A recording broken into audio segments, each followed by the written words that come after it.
Cristo. E hoje nós vamos começar uma nova série. Essa nova série de sermões pensa o livro de Filipenses. Pode abrir sua Bíblia em Filipenses. E o nosso tema dessa série é O Segredo da Felicidade. Uma exposição no livro de Filipenses. O Segredo da Felicidade. Os três pastores aqui, em comum acordo, vão trabalhar a exposição do livro de Filipenses nos próximos domingos, hoje e mais 3 domingos, pensando essa série. Qual é o segredo da felicidade? E aí nós vamos pensar esse tema à luz do livro de Filipenses, ok? Para isso nós temos um vídeo, que é o vídeo que identifica essa nova série. Então nós vamos projetar o vídeo primeiro, para depois termos a leitura do texto.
Essa é a nossa série, O Segredo da Felicidade, Filipenses capítulo 1, verso 1 ao verso 6. Filipenses 1, de 1 a 6. Paulo e Timóteo, servos de Cristo Jesus, a todos os santos em Cristo Jesus, inclusive bispos e diáconos que vivem em Filipos, graça e paz a vós outros, da parte de Deus, o nosso Pai, e do nosso Senhor Jesus Cristo. Dou graças ao meu Deus por tudo que recordo de vós, fazendo sempre com alegria súplicas por todos vós, em todas as minhas orações, pela vossa cooperação no Evangelho desde o primeiro dia até agora. Estou plenamente certo de que aquele que começou boa obra em vós há de completá-la até o dia de Cristo Jesus. Vamos orar? Vamos pedir que Deus ilumine nossa mente, coração. Vamos orar também pelos pais, nesse dia dos pais tão especial, que recebe aqui o nosso cumprimento, você que também nos acompanha pela internet. Vamos orar. Ó Deus, fala ao nosso coração pela Tua palavra, pela obra do Teu Santo Espírito, e nos dê sabedoria, nos dê direção, a certeza, ó Deus, de que o Senhor conduz os passos daqueles que Te buscam. E rogamos, em nome de Jesus, que o Senhor capacite todo pai, que o Senhor dê o grande privilégio de experimentar a alegria de ver filhos nascendo como fruto da bênção do Senhor em suas vidas. Dê aos nossos amados pais, a todos nós, sabedoria, alegria, disposição, saúde, fé, esperança, amor. Nos dê todas as condições necessárias, ó Deus, para experimentarmos a Tua boa, perfeita e agradável vontade em nossas vidas e na vida dos nossos filhos e filhas. Supre-nos, ó Deus, com aquilo que nós necessitamos e que possamos, em todo tempo, glorificar e honrar o Teu nome. Que possamos ser, ó Deus, como pais, abençoadores na vida dos nossos filhos. É o que pedimos para a glória do Senhor, em nome de Jesus Cristo. Amém.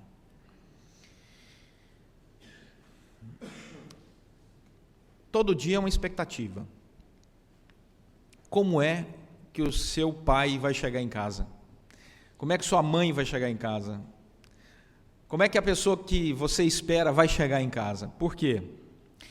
Se o pai chega cansado do trabalho, o sofá é o melhor lugar na face da terra, né? Bum, você sabe, está cansado. Sentou ali naquele sofá, está cansado. Às vezes o pai chega calado, e você sabe que ele está preocupado com alguma coisa, né? Pai calado significa preocupação. Pai está irritado.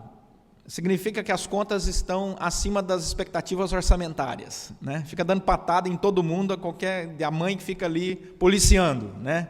O pai, quando está irritado com contas, a mãe, seu pai está nervoso, principalmente se o menino é pequeno, calma, deixa seu pai quieto porque ele está nervoso, né? Essa é uma relação muito interessante, mas às vezes o pai também chega super animado. Então você vê um pai, já entra sorrindo, cantando pela casa, cantarolando e tal, e pega filho no colo e roda filho, né? E beija a mulher, abraça o gato, né?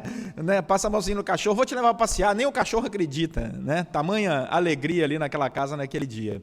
Então é sempre uma expectativa, as mulheres sabem muito bem disso, nunca sabe como o marido vai chegar em casa, é uma expectativa, a porta abre e você fica, vai entrar alegre, irritado, calado, triste, sorridente, disposto, já entra dizendo, hoje nós vamos fazer uma caminhada, é horário de verão, fala, opa, está tudo bem. Ou às vezes ele entra dizendo, horário de verão, odeio esse dia, bate a porta, não está bem. Então nós somos essa incógnita, nós somos essa, vamos dizer, esse quebra-cabeça de sentimentos. Existe um jogo silencioso não declarado.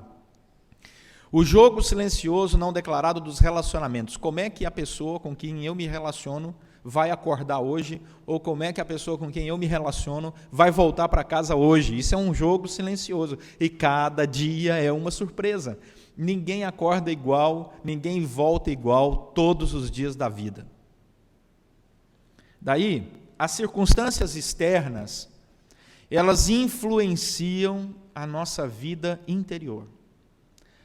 Nós não estamos alheios às circunstâncias externas. Essa noite aqui em casa nós tivemos a experiência maravilhosa de termos 2 vizinhos fazendo aniversário ontem. Nós ficamos sabendo, os gostos musicais são diferentes. O vizinho da direita gosta de forró, o da esquerda de rock. E até às 4 da manhã foi maravilhoso ouvir e gostam em alto e bom som, bem como seus amigos todos ali reunidos, né? Isso é natural, a gente, né? Maravilha. Ora e dorme, acorda, dorme, ora, dorme, acorda. Então, as circunstâncias externas, elas influenciam a nossa vida interior. A igreja de Filipos, ela foi plantada numa circunstância externa que influenciava internamente a perspectiva cristã de cada um daqueles irmãos. Essa igreja nasce, depois você pode ler, em Atos, capítulo 16. O apóstolo Paulo, ele chega na cidade de Filipos, a primeira cidade da Macedônia, não é? Ali região da Grécia, a gente fala Macedônia, lá na região da Grécia, então Paulo está lá no Oriente Médio, região de Israel e tal, ele vai caminhando e tal, e aí ele recebe de Deus um chamado para avançar pela Grécia, ele entra ali lá no norte, região de Filipos, norte da Macedônia, chamava Macedônia antigamente, hoje é Grécia. E lá tem a cidade de Filipos, e lá ele prega o evangelho para uma mulher chamada Lídia. Numa reunião de oração às margens de um rio, ele prega ali o evangelho, e aquela mulher se converte, ela era riquíssima. Ela tinha uma casa grande, e ao se converter, ela convida os seus familiares e amigos para ouvir o evangelho, e a igreja começa ali na casa de Lídia. E é uma igreja que deve ter atingido uma classe social muito elevada, porque os rendimentos daquela igreja possibilitaram ajudar outras igrejas em necessidade, e mesmo o apóstolo Paulo. Então, é interessante o momento em que Paulo, em Atos 16, começa a pregação do evangelho ali em Filipos, porque ele está atingindo um grupo especial, um grupo que ama ao Senhor Jesus, começa a conhecer a palavra do Senhor Jesus. Esse grupo é composto por pessoas de todas as classes sociais, pessoas mais gentílicas do que judias, e ele tem uma experiência fantástica no começo daquela igreja. Acho que saiu aqui meu som. Me deram um mute ali. Quer abrir esse? Ok. Então, qual a experiência? Tem uma mulher endemoniada, quando ele está plantando a igreja, em Atos capítulo 16. E ela era escrava. E ela era adivinhadora, entre aspas. E os senhores dessa mulher, que era escrava e adivinhadora, ganhavam muito dinheiro porque ela adivinhava a vida das pessoas. Mas ela estava possuída de um espírito demoníaco.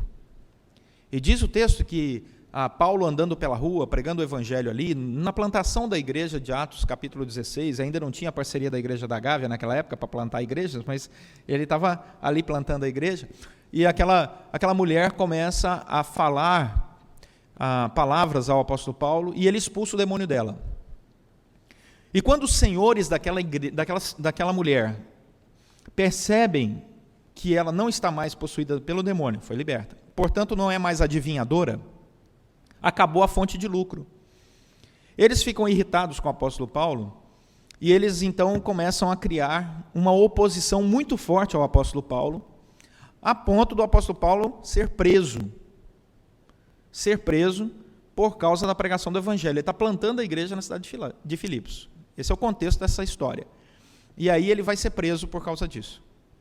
Bom, acontece um terremoto, eu estou aqui fazendo a tradução revista e atualizada do reverendo Leonardo de Atos, capítulo 16. Acontece um terremoto, as cadeias se abrem, e o apóstolo Paulo e os seus companheiros não saem da prisão. E o carcereiro, quando vê isso, fica impactado, e diz: como é que vocês, tendo a possibilidade de sair, não saíram? E enquanto Paulo estava preso, ele cantava louvores ao Senhor, e o carcereiro ouvia. E o carcereiro disse: eu quero ouvir mais o evangelho. Leva ele para casa, à noite, na casa do próprio carcereiro.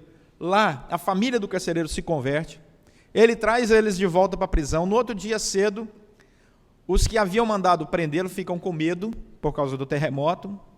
Tem alguma coisa espiritual, esse sujeito está pregando sobre Deus, a gente prende ele, tem um terremoto, vamos soltar. Manda soltar.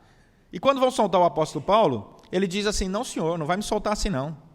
Eu sou cidadão romano, fui preso, açoitado aqui, humilhado publicamente, sem o processo formal. Quando ele fala que ele era cidadão romano, as autoridades entram em polvorosa. Ele diz: eu só aceito sair daqui se eles vierem aqui pessoalmente pedir desculpas pelo que fizeram comigo. Ele dá uma carteirada, literal. A primeira história de carteirada no Novo Testamento é do apóstolo Paulo. Aí você pergunta: mas por que o apóstolo Paulo fez isso e não saiu logo? Por que ele criou esse caso todo? É porque ele queria abrir as portas para a pregação do evangelho, para nunca mais encherem a paciência dele ao pregar o evangelho em Filipos, e deu certo. Que a partir dali ele podia ir e vir tranquilamente, que ninguém fala: não, deixa ele pregar, porque ele é cidadão, não vamos enrolar. E assim ele fez. E de fato isso aconteceu, e o evangelho então se fortalece naquela cidade, na cidade de Filipos. Agora, o que é interessante é que os anos passam, e o apóstolo Paulo é preso novamente, em outra cidade, agora em Roma. Existe uma discussão entre os teólogos. Uns acreditam que é Roma, outros acreditam, só uma parte muito pequena de comentaristas diz que ele estava preso em Éfeso, quando escreveu essa carta. Olha, pela carta, minha opinião particular aqui, para vocês, é Roma mesmo. Porque ele manda a saudação da guarda pretoriana, ele fala de César, o contexto é romano, não tenha dúvida quanto a isso.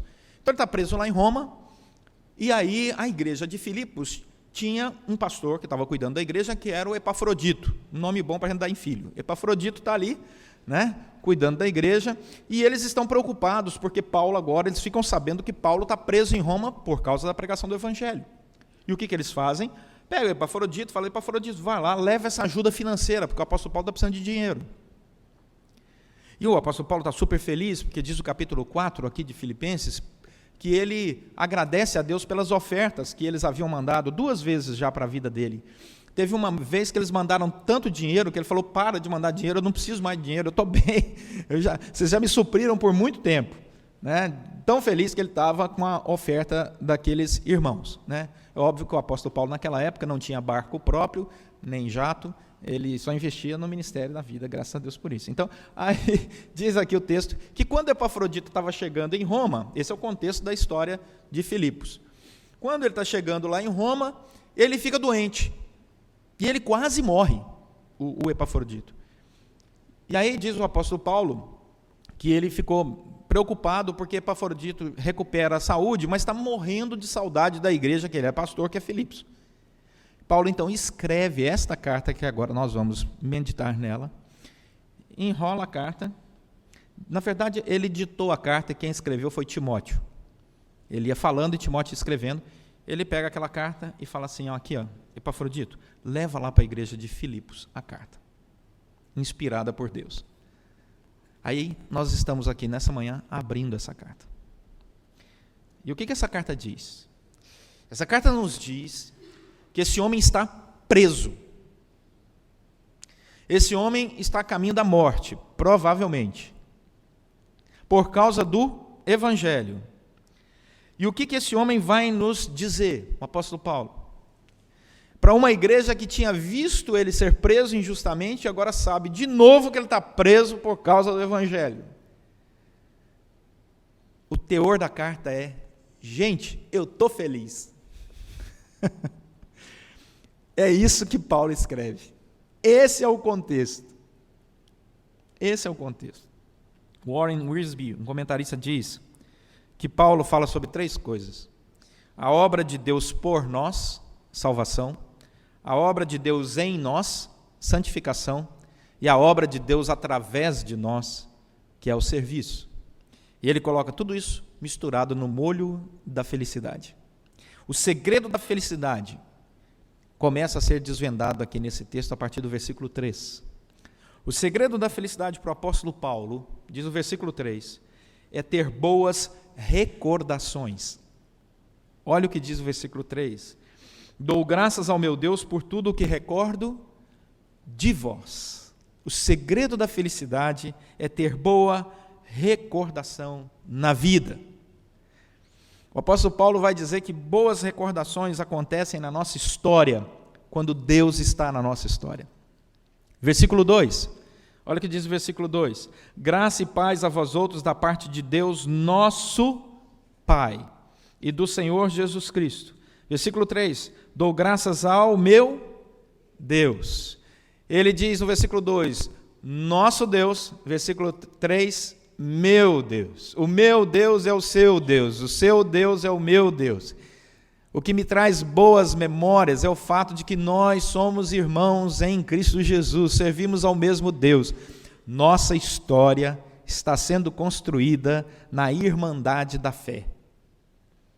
E quando a nossa história é construída na irmandade da fé, nós temos boas coisas para recordar. Quando a nossa história é construída na irmandade da fé, as nossas atitudes são boas, os nossos sentimentos são bons, os nossos relacionamentos são puros. Na irmandade da fé, quando nós vivemos a irmandade da fé, servindo ao mesmo Deus, a nossa história é muito bonita. Basta você pegar, por exemplo, a história da igreja. Quando a igreja faz aniversário e a gente pega aquelas fotos, é muito engraçado você ver a reação das pessoas. Olha fulano, olha ciclano, olha o dia do casamento de alguém, tá, cruzaram umas espadas aqui, para o pessoal servir as, né? E assim vai. Você tem essa alegria de ver aquelas fotos, daqueles momentos especiais na vida da igreja, na vida das pessoas. Ele diz, eu dou graças a Deus, porque eu me recordo disso. O Salmo 62 é um salmo muito interessante, abre aí para você ver, Salmo 62, porque ele nos ensina a olhar para a história nossa com um Deus que age nessa história.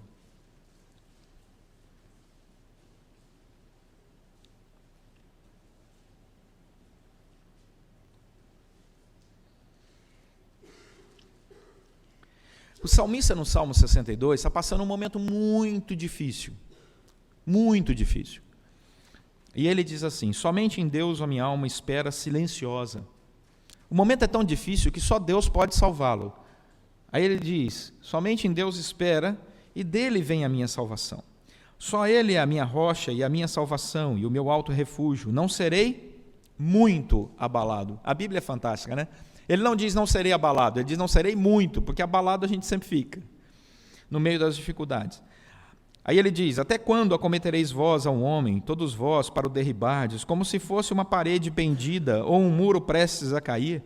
Só pensam em derribá-lo da sua dignidade, na mentira se comprazem, de boca bendizem, porém no interior maldizem. Somente em Deus a minha alma espera silenciosa, porque dele vem a minha esperança. Só ele é a minha rocha e a minha salvação, e o meu alto refúgio, não serei jamais abalado. Por quê? Versículo 7. Porque de Deus depende a minha salvação e a minha glória. Tudo isso está em Deus, a minha forte rocha e o meu refúgio. E a experiência dele é tão bonita que ele convida as pessoas a compartilharem disso. E ele então proclama, versículo 8, confiai nele, ó povo, em todo o tempo, derramai perante ele o vosso coração, Deus é o nosso refúgio. E quando eu olho para a sociedade, versículo 9, eu vejo que somente vaidade são os homens plebeus, falsidade, os de fina estirpe, pesados em balança, eles juntos são mais leves que a vaidade. Olha, não confieis naquilo que extorquis, nem vos vanglorieis na rapina, se as vossas riquezas prosperam, não ponhais nela o vosso coração. Sabe por quê? Uma vez falou Deus, e 2 vezes eu ouvi isso, que o poder pertence a Deus. E a ti, Senhor, pertence a graça, pois a cada um retribuis segundo as suas obras. O poder pertence a Deus. O salmista diz, a minha vida não está fácil, mas uma coisa eu quero contar para todo mundo, descansa no Senhor, confia nele, Ele é o Deus que vai cuidar de todas as coisas. Então o apóstolo Paulo, volta lá para Filipenses capítulo 1, ele está dizendo para nós que o segredo da felicidade é reconhecer Deus na nossa história. Ele nos sustenta, Ele nos guarda, Ele cuida de nós, Ele nos dá força, e Ele diz, eu me recordo disso, e eu me alegro. A boa recordação, ela é construída no plural da comunhão. Nos momentos de alegria, como o da conversão, nos momentos de festa, de júbilo, mas também nós com alegria recordamos dos nossos sofrimentos, como a prisão do apóstolo Paulo no começo da igreja, e agora, de novo, ele está agradecendo a Deus no meio da prisão, porque Deus sustenta. E ele diz que o segredo da alegria, da felicidade, é olhar para trás e reconhecer a ação cuidadora de Deus na comunhão do seu povo. Versículo 4, de Filipenses 1. O segredo da felicidade é viver com a alegria, o presente, não importando que presente for. Não importando que presente for. Diz o versículo 4 o seguinte, eu estou dando graças ao meu Deus por tudo que recordo de vós, fazendo sempre, não de vez em quando, sempre, com alegria, súplica por todos vós em todas as minhas orações. Essa palavra alegria, aqui no grego, é a palavra hairo. Essa palavra, ela é usada para o conforto e o bem-estar pessoal. O apóstolo Paulo está preso, de novo. E ele diz, eu estou confortavelmente aqui, alegre, e eu escrevo para vocês com alegria. Ele está preso. E ele usa essa palavra hairo. Por quê? Porque o Karl Barth vai dizer, ao analisar esse texto, que em Filipenses, o apóstolo Paulo nos ensina que a alegria é um mesmo assim desafiador. É um mesmo assim desafiador. Ou seja, para o apóstolo Paulo, ele diz, estou preso, mas mesmo assim, alegre. É desafiador isso. Tem um dicionário de teologia que analisa o grego, que diz o seguinte, essa palavra usada aqui é um mesmo assim, aonde a construção da frase do apóstolo Paulo mostra que ele obtém a sua força não de si mesmo, mas de uma oração incessante que coloca diante de Deus todas as suas necessidades. Então ele diz, eu estou alegre, não porque eu descobri essa alegria interior, assim, eu me achei, não, eu estou alegre porque na minha relação de oração com Deus, cada vez que eu falo com Deus, Ele me enche de alegria, mesmo que passando por essas circunstâncias tão difíceis. E aí ele pode dizer aquilo que ele afirma no capítulo 4, versículo 4 de Filipenses, olha aí para você ver, quando ele diz assim, Filipenses 4, 4, alegrai-vos sempre no Senhor, outra vez digo, alegrai-vos. O cristão tem que viver feliz, o segredo da alegria é esse. O segredo da alegria é olhar para trás, para a nossa história, para as nossas recordações, e ver que Deus estava ali, cuidando, agindo, intercedendo, abençoando. O segredo da alegria no presente é perceber que Deus continua conosco. E na nossa relação de oração com Ele, apesar das circunstâncias que às vezes são adversas, Ele continua nos sustentando, cuidando, abençoando e nos dando a alegria da comunhão. E o apóstolo Paulo diz, apesar do presente tão difícil, eu continuo alegre porque Deus está aqui comigo. E o segredo da felicidade é viver sendo verdadeiramente útil na perspectiva do apóstolo Paulo. Olha o que diz aí o versículo, volta lá para o capítulo 1, quando ele diz que as orações dele, do versículo 4, elas apontam para o versículo 5. Qual é o motivo pelo qual ele ora e faz súplicas para aqueles irmãos? Versículo 5, para que eles continuem cooperando no Evangelho, como eles têm feito desde o primeiro dia até o dia que se chama hoje, agora. O segredo da felicidade é olhar para trás, é olhar para o presente, perceber a ação e a presença de Deus, mas o segredo da felicidade na vida cristã é viver sendo verdadeiramente útil. Verdadeiramente útil. O apóstolo Paulo está orando para que eles continuassem como cooperadores do Evangelho. O segredo da felicidade é servir a Deus. A nossa vida tem que ser mais do que trabalhar, comprar comida, né, roupa, diversão e dormir. O apóstolo Paulo diz, a nossa vida é muito mais que isso. Quem vive para trabalhar, trabalha para comer, come para se divertir, só nesse ciclo é muito triste, porque a sua vida é inútil. A nossa vida vai além disso. Nós temos que contribuir com a sociedade, abrindo os olhos da sociedade para a inteireza do ser humano. O ser humano não é só corpo, o ser humano é alma. O ser humano é relacionamento espiritual. E é a espiritualidade que nos dá alegria verdadeira, é a espiritualidade que nos dá segurança verdadeira, é a nossa vida espiritual com Deus que nos dá valores verdadeiros. Então, ser útil é quando você encarna o Evangelho. E servir a sociedade tem limite. A sociedade diz assim, você está velho demais para trabalhar nessa área. Ou então a sociedade diz aí fora, você é novo demais para trabalhar nessa área. A palavra do Senhor diz, você não importa que idade tenha, você pode servir ao Senhor sendo uma criança ou uma pessoa de mais de 100 anos de idade, não interessa. Para Deus não existem inúteis no reino de Deus, todos produzem frutos, todos têm grande potencial. Isso é uma bênção. O apóstolo Paulo diz, eu oro para que vocês percebam a alegria de sermos úteis, mesmo presos. O que um preso pode servir à sociedade, na visão da sociedade? Em nada. Ah, mas se esse preso for cristão,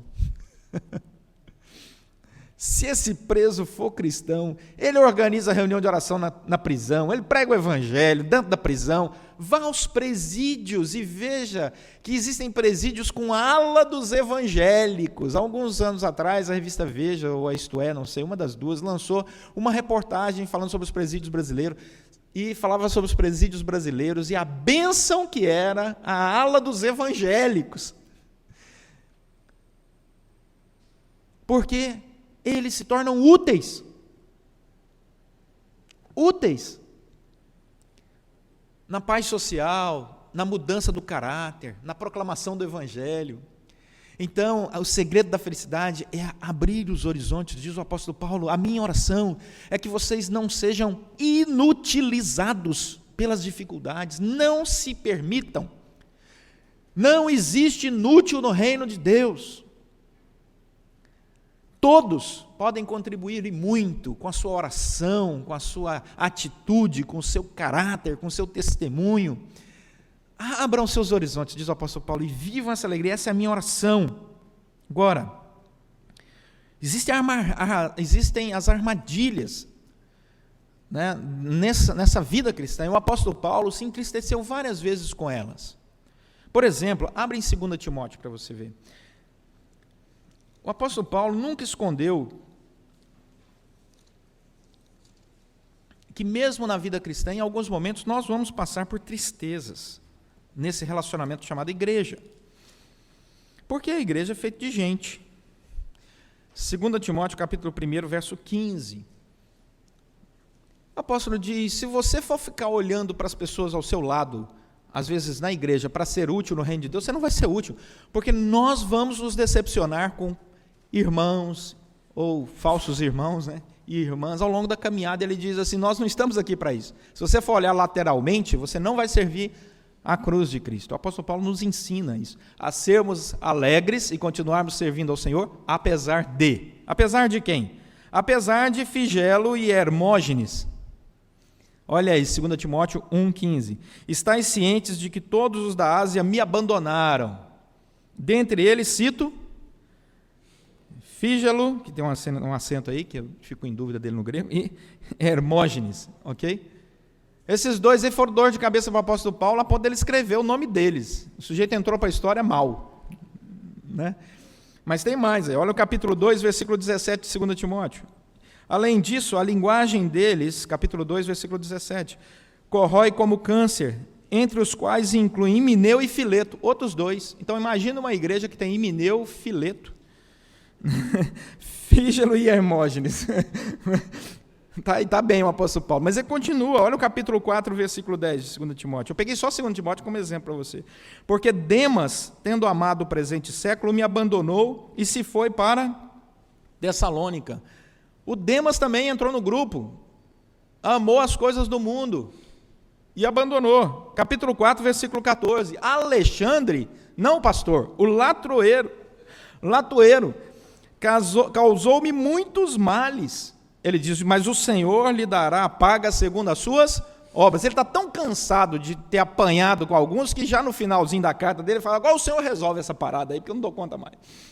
Né? E isso desmotivou o apóstolo Paulo? Não. Isso tirava a alegria do apóstolo Paulo? Não. Isso deixava com que ele pregasse o evangelho? Não, porque o segredo da felicidade é começar uma vida cristã, produzindo frutos e perseverar na vida cristã, produzindo frutos na unidade do corpo de Cristo, recordando as bênçãos e seguindo em frente. Ele diz, não vacilemos. Isso aconteceu na vida do apóstolo Paulo e ele está falando para a igreja de Filipos, vamos ficar firme. E essa é a minha súplica, essa é a minha oração. O segredo da felicidade, volta lá para o capítulo 1, está no fato então, de que nós temos um futuro mais do que garantido. Versículo 6. Estou plenamente certo, não há dúvida alguma, de que aquele que começou a boa obra em vós, há de completá-la até o dia de Cristo Jesus. William Hendrickson, no seu comentário, faz uma lista assim, de vários versículos, em que ele mostra que a nossa segurança está em Deus. A minha vontade é de ler todos, eu até anotei aqui, mas se eu for ler, nós vamos entrar lá para o meio-dia. Mas a nossa segurança está em Deus. É Deus quem nos resgata, é Deus quem nos chama, é Deus quem nos sustenta, é Deus quem nos segura, é Deus quem nos conforta, é Deus quem nos capacita, é Deus. A Bíblia está repleta desses textos. Em João capítulo 10, Jesus Cristo fala assim, aquele que meu Pai me deu, esse virá a mim, de modo algum lançarei fora. Ele está na minha mão, e na mão do Pai, ninguém pode arrebatar. João 10, 28, 29 e 30. Então ninguém pode arrebatar, nenhuma circunstância negativa, nada pode nos tirar da mão de Deus. Deus nos sustenta. Paulo, preso injustamente pelo simples fato de pregar o evangelho, escreve falando da sua alegria. O segredo da felicidade é você ver Deus na sua história, servir a Deus na sua história e continuar firme na certeza de que Ele vai te sustentar até o final da sua jornada. Louvado seja Deus por isso. Voltamos então à nossa pergunta lá inicial, né? Sempre que chegamos em casa, trazemos sentimentos de fora. E eles acabam influenciando o nosso jeito de chegar em casa. Às vezes irritado, às vezes triste, às vezes alegre, às vezes motivado, às vezes desmotivado. Qual o segredo para um cristão continuar feliz? Boas recordações da ação de Deus na sua história e na história dos irmãos ao nosso redor. A certeza de que nesse tempo presente Deus está conosco, em todo tempo, em todo tempo. A certeza de que você é útil. Não permita que ninguém te chame de inútil no reino de Deus, porque você não é. Não é. Todo cristão produz bons frutos, e pelos seus frutos os conhecereis. Quarto, Deus já garantiu o seu futuro. Aquele que começou a boa obra, Ele vai completar. Ele vai completar a obra na sua vida. Essa é a promessa dele. Amém? Vamos orar.